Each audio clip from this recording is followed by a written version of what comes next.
I would like all of you to use your imagination this morning and pretend that you lived in Palestine around the time of John the Baptist. Remember that we're living in a desert society, so normally you would have to go and get water for home. You would also have to do laundry, and there were no washing machines. There were no, in some instances, not even a well to get water. So you would go to the local river, the local stream, and do what you normally would do. Along the way, you would hear people, because it's a gathering place, you would hear people preaching, getting their message out. You would hear other people, skirmishes, fighting, for the best spots. So you're going down to the River Jordan this one morning with all the hustle and bustle, minding your own business, and you see this kook in the water, dressed in animal furs, probably smelling of the river because he really didn't take a good bath. This guy who's eating insects, you think, oh, good. We got a loony bin here. And so you start thinking, okay, while I'm here, I'm doing my bit, I'll listen to what he has to say so I can get some entertainment. And as you listen, you realize that the message is not one of a crazy person. It's one directed at you. It's one directed at the Jewish people. So you're doing your laundry, you're gathering water, you're doing whatever, you're bathing, and you listen some more. You might go home, and the next day you might make some pretense, I got to go down to the river again. And you go back and you start listening more. And you keep doing this. And the message that John may have been preaching starts to sink in. And with that, you begin to look at your life and you do an examination of conscience and you make an act of repentance. Your life has changed. That was the purpose of John the Baptist. To make people think about who they are and what their relationship with the Lord is.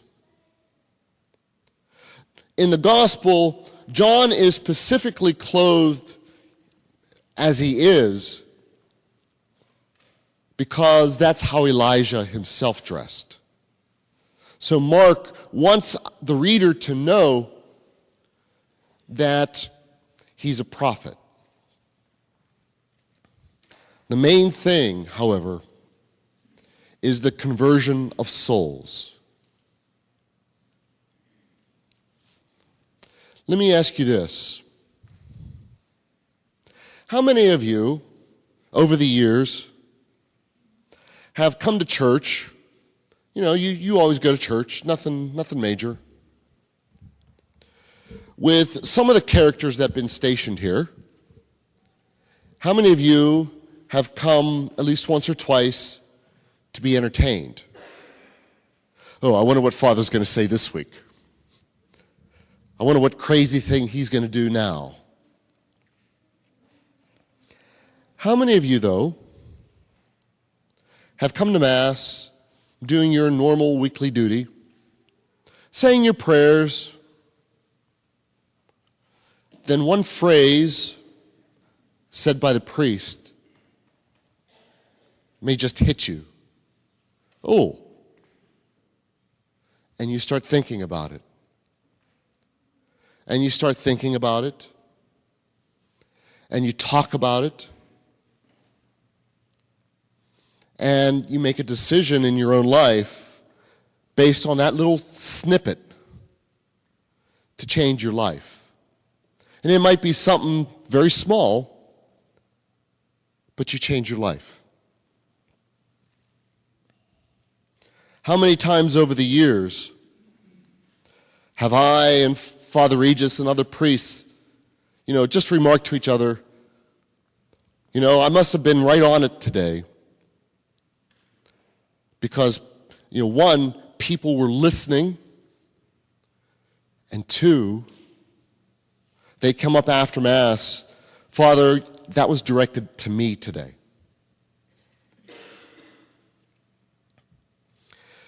With that idea,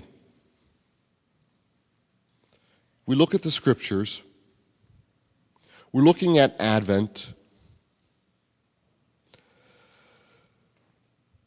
If I were to ask the question, are you prepared for the end of the world? That might throw people off again. Oh, Father, that's a long time away. But let me ask you this. Let's shorten it. If I were to ask you, are you prepared for Christmas? How would you answer? Well, I got the Christmas lights up. I'm doing my shopping. I'm getting ready for the mother-in-law to come visit. Like John, those probing questions, are you prepared for the Lord, is relevant. To celebrate Christmas with all the presents, with all the trees, with all the gifts, are you prepared in your heart for Christmas?